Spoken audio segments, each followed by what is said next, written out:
Amigos, muy buenos días. Estamos una vez más en tiempo de compliance y esta vez vamos a aprovechar la oportunidad de tener en Perú a nuestro querido amigo y colega Richard Aguilar.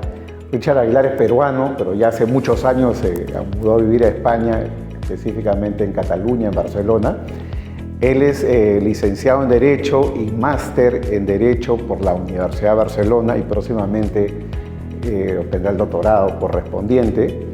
Y él es profesor además en dicha casa de estudios, en cursos de posgrado y en los máster, digamos, que imparte la universidad. Richard, muchísimas gracias por tu compañía esta mañana. Buenos días y muchísimas gracias también por tu invitación en este espacio, ¿no? Que tenemos conocimiento en cuanto a su influencia no solo en Perú, Latinoamérica, sino también por España y Europa, me atrevería a decir. Excelente, Richard, bienvenido. Richard, mire, empecemos por un tema bien sencillo, ¿no? Hay una confusión acá sobre lo que es el mundo del compliance y el mundo de la protección de datos. ¿Para ti es lo mismo o el ámbito de la protección de datos reclama, digamos, un espacio propio y diferenciador, ¿no? Más allá de las regulaciones, para ti hay un punto de conexión. Para ser más simple, un oficial de cumplimiento puede ser también un oficial encargado de protección de datos en una empresa o debería diferenciarse. Muy interesante pregunta, y esto ya en 2018, cuando entraba en vigor el reglamento europeo, hubo una reunión con la nueva figura de quienes éramos delegados de protección de datos, ¿no? Y salió precisamente esta discusión de si yo, oficial de cumplimiento, puedo ser también a la vez el delegado de protección de datos. La respuesta generalizada es que no. Cada uno tiene su campo. Hablamos ambos sí de cumplimiento normativo, pero por la especialización decían, y sobre todo para no ser juez y parte, en determinados casos decían especialización, DPO, datos, compliance officer. O sea, eso significa en la práctica que el delegado de protección de datos puede, digamos, tomar razón o puede en cierto modo auditar o darle seguimiento hacia el área de compliance está siendo respetuosa de lo que es protección de datos y viceversa. Y viceversa. Sí. Esto es totalmente compatible, ¿no? Porque cuando eres delegado de protección de datos puede ser interno o externo, pero no pierdes tu objetividad. Entonces, todo lo que afecte a datos dentro de la organización a la que estás representando. Y si estamos hablando de una empresa pequeña, por ejemplo, que diga quiero ser cumplidora de la ley, ¿es una recomendación o hay una incompatibilidad regulatoria? ¿En cuanto a la protección de datos o en cuanto al oficial de...? Que una misma persona asuma la posición de delegado de protección de datos y compliance officer. Claro, esto también es a nivel práctico. Lo que dice, en una organización pequeña es inviable que la autoridad le exija tantos oficiales, sobre todo por costo. Lo que sí están haciendo es, y esto te hablo de la protección de datos, es que hay oficiales de cumplimiento externos que se comparten por varios grupos de empresas. Claro. Esa es una de las soluciones. Como una suerte, digamos, de oficial de cumplimiento corporativo, en este caso un delegado de protección de datos corporativo. Exacto. Bien, Richard, entrando en materia, ¿no? Porque vamos a hablar de lo que es el derecho al olvido, para ser más específico, el derecho de supresión. Muy bien, a propósito de una sentencia del Tribunal Constitucional del Perú que ha generado, digamos, la discusión. Esta sentencia es de una persona, muy bien, donde recoge una serie de noticias de diferentes medios de comunicación y le pide, digamos, al Poder Judicial, a través de un amparo, que se deje sin efecto la indexación correspondiente o incluso la supresión a través de las páginas de los editores correspondientes. El tribunal dice, hay un derecho al olvido, hay un derecho de supresión, pero mira, como son temas penales, los temas penales tienen que ver con el interés público y por lo tanto infundada tu demanda. Esa es la foto final. ¿Cuál es tu valoración frente a lo que es el comparativo con lo que sucede en España y en Europa, ¿no? ¿La solución sería parecida, igual o muy diferente? Yo creo que la solución sería diferente porque he tenido oportunidad de revisar la sentencia y, al igual que pasa en Perú, también pasa en España y en otros países de la Unión Europea, que parte de lo siguiente. Yo creo que la estrategia tendría que haber sido por definir bien el derecho que se va a ejercer en protección de datos, o cancelación, oposición o acceso a lo que corresponda, porque según esto tú ya enfocas bien tu demanda, que me parece que esto un poco reprochan en algún momento, no solo en Perú, sino también a nivel de Europa, que dicen, nos están trayendo un nuevo debate porque de inicio no se discutía el derecho al olvido, se trae después. Visto esto, primero tener claro qué pide, si es un olvido o desindexación, mejor dicho, y a partir de ahí, claro, leída la sentencia... Disculpa la interrupción, solamente para aclarar al público, ¿no? Una cosa es desindexar, lo que significa que los buscadores como Google no jalen esa noticia cuando tú pones un nombre o el dato de una persona.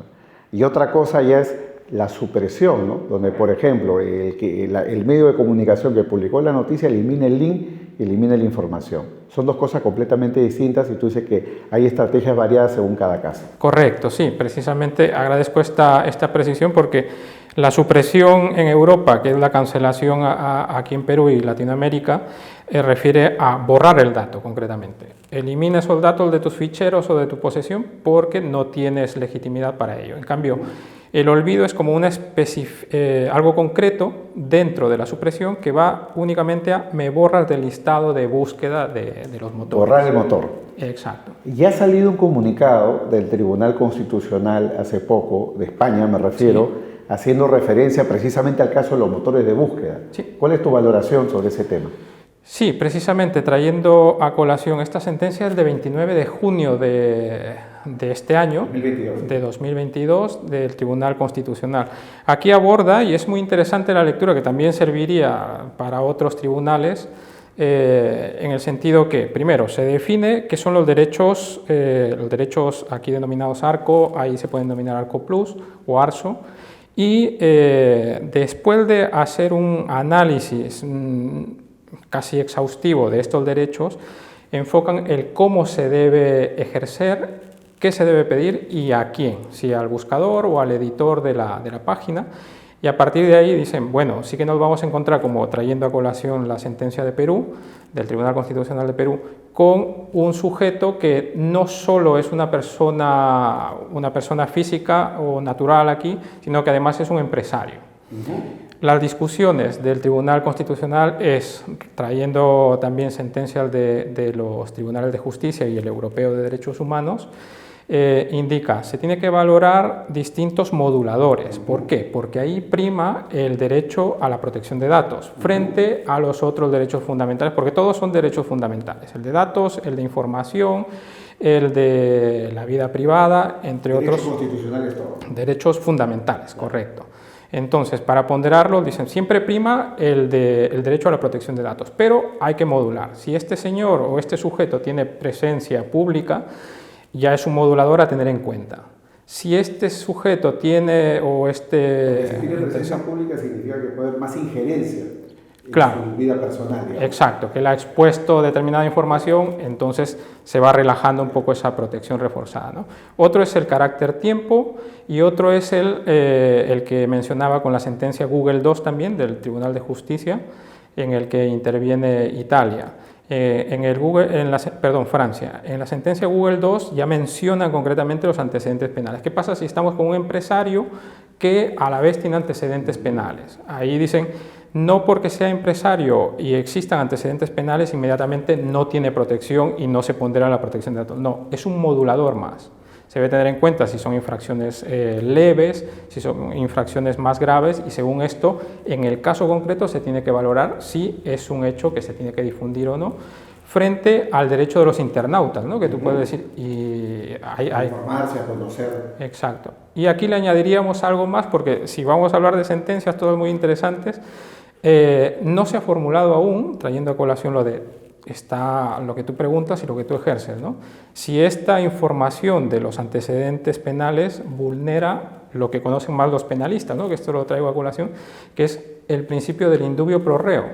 Claro, esto son noticias, esto influye. La presunción de inocencia. La presunción de inocencia, perdón. Claro, hay una sentencia de la Audiencia Nacional de España en la que no ha entrado sobre el fondo porque lo habían planteado de manera auxiliar, digamos, la presunción de inocencia, ¿no? Porque dicen, oigan, señores, esto se tiene que modular, sí. Se ha sobreseído el caso por motivos que no han ido sobre el fondo, pero la noticia sigue dando a entender, por el perfilado que tú haces, que es culpable. Por tanto, ¿cuál es la noticia? exacto, pero ha quedado pendiente de que no han formulado presunción de inocencia, protección de datos. Correcto, entonces a ver si entiendo bien entonces.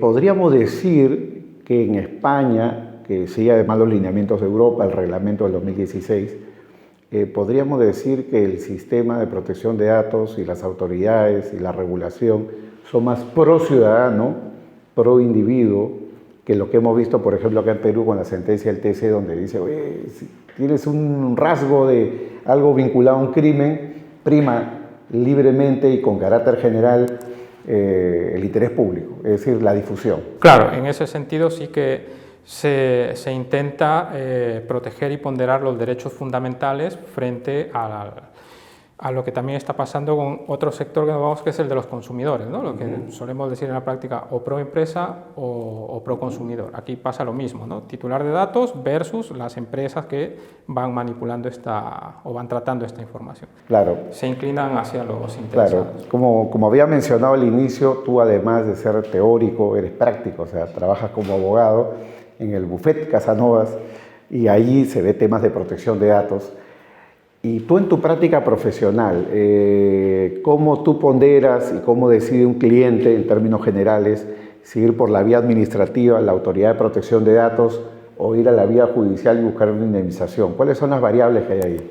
Claro, aquí tendríamos que definir lo siguiente, ¿no? Si vamos entiendo por el interesado afectado. El interesado afectado lo que tiene reconocido son derechos fundamentales. Claro, se valora según el caso. Por ejemplo, si yo quiero borrar determinada información y simplemente quiero que me borren, me olviden y ya está, vamos por la vía administrativa. En cambio, hay determinada tendencia también que dicen, como se puede obtener una multa para la empresa, tenemos que valorar si hay daños para que vayamos por la vía judicial, que hay una vía de protección especial y reforzada para los derechos fundamentales, en la que además, si probamos el daño, incluso el daño moral, se puede indemnizar como efecto disuasorio. ¿Y qué es lo que generalmente busca un cliente de tu experiencia? ¿La sanción administrativa o la reparación? Lo menciono porque, digamos, para una autoridad como la Autoridad de Protección de Datos, el margen de la multa es enorme, ¿no? Tú me comentabas que eran hasta 20 millones de euros, ¿no? Entonces no estamos hablando de poca cosa, con lo cual, digamos, si me voy por la vía administrativa, puedo tener un gran incentivo económico para que el buscador o el editor de la noticia borre o desindexe, ¿no? Según el caso, ¿no? Entonces, ¿eso significa de que hay una mayor tendencia a ir por la vía administrativa o igual hay personas que te dicen, no, yo lo que quiero es una indemnización? Sí, por la experiencia por la experiencia que tengo, depende de los clientes, ¿no? Hay algunos, por ejemplo, sector financiero consumidor, que ahora está pasando un apuro porque esto es cíclico, van por la indemnización, les interesa más la indemnización, que es consecuencia de la sanción administrativa. Es decir, primero busco que sancionen administrativamente vía tutela de derechos y como ya tengo esa prueba, voy a los juzgados para obtener una indemnización. Hay otros que directamente dicen, yo lo que quiero es solucionar, traer mis datos nuevamente bajo mi posición, sancionen o no, pero con que tenga nuevamente la restitución de estos datos, lo dejamos ahí. El ejercicio de estos derechos yo lo veo más dependiendo siempre del caso y el cliente. La multa se puede tener, la sanción económica o indemnización se puede tener. Claro, porque la sanción económica, si es multa, va para el Estado, ¿no? Va para el Estado, eso no va para el particular, ¿no? Es hacia donde iba. Entonces, depende de los compañeros que tenemos, compañeros abogados, de la estrategia que van a tener, ¿no? Porque hay una publicidad muy agresiva donde dicen, les pueden multar, los pueden indemnizar y además todo lo que les ofrecen. Eso dependerá de cuán informado está este interesado titular de los datos. ¿Y para iniciar un proceso es necesario mandarle una comunicación al editor o al buscador o no es un requisito procesal?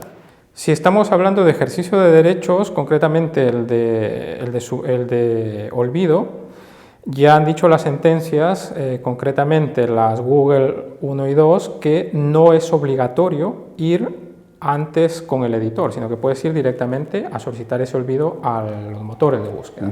Claro, pero digamos, es un requisito procesal hacer eso, es decir, la Autoridad de Protección de Datos, por ejemplo, o el Poder Judicial, no te aceptan la demanda o la queja o la denuncia si es que previamente no acreditas haber hecho un requerimiento al buscador o al editor? Claro, aquí depende, es lo que decíamos, depende qué ejerce, si es una supresión, cancelación o una oposición. Lo recomendable sí es ir a los ficheros, según la estrategia que hayan formulado, y solicitar ese olvido. ¿Hay un plazo específico para eso? Sí, el plazo específico es de un mes. Un mes, 30 días calendario. Salvo excepciones que te justifiquen, que te digan que es un caso muy complejo y que necesitan 30 días más. Claro, y acá en Latinoamérica, por ejemplo, todos tenemos la impresión de que los motores de búsqueda tipo Google nunca dan la cara, ¿no? O cuando acá los usuarios escriben a Google Perú, que ahora tiene una oficina muy linda por lo que he visto en las noticias recientes, pero nunca contestan, ¿no? ¿Eso pasa en Europa? ¿Eso es así? No.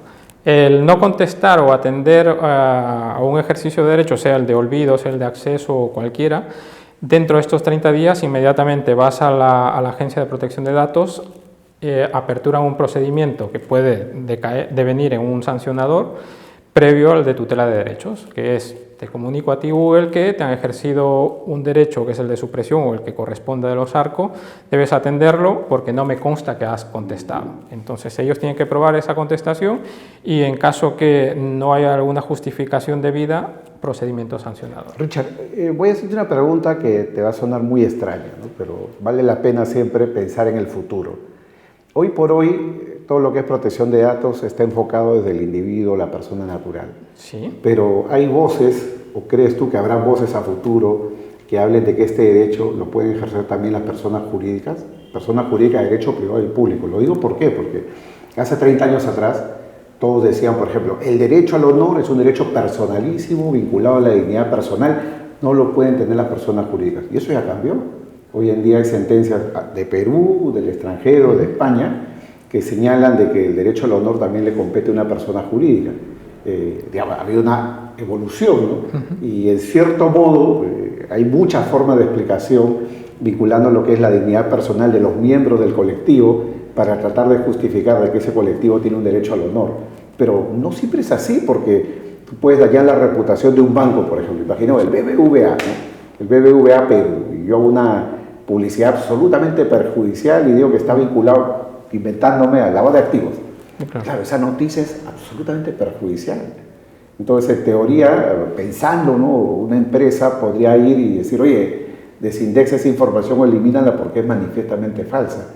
¿Algo se está trabajando en esa dirección o es algo todavía impensado? Hasta donde yo tengo conocimiento, ahora está costando esta lucha, que parece que ya la tenemos en el ámbito del derecho civil, pero en protección de datos, como te digo, es la sensación como que está en construcción aún. Estamos con lo del derecho al olvido en el sentido de si es una persona pública o no pública y aún no se salta hacia... Y si hay otro tipo de personalidad jurídica, que por qué no ir a los robots, ¿no? Que ya se habla de derecho de los robots. Claro, claro. Sí, tendría que apuntar, eso sí, hacia una visión a futuro y más amplia, pero en mi opinión personal aún falta difusión y conocimiento del contenido de los derechos y cómo ejercer. Un dato final, ¿no? Acá en Perú, por ejemplo, la ley no establece expresamente que los antecedentes penales son un dato sensible, a diferencia de lo que se ocurre en Europa. Muy bien, pero ya la Autoridad de Protección de Datos ya lo considera como tal, más allá de lo que diga la ley.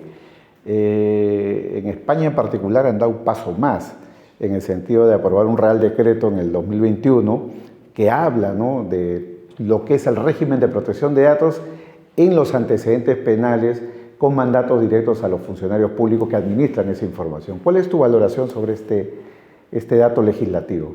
Sí, correctamente. Son datos sensibles, incluso hay una especificidad respecto a sanciones, no solo penales, sino también las multas, que por ahí salió el caso de Costeja.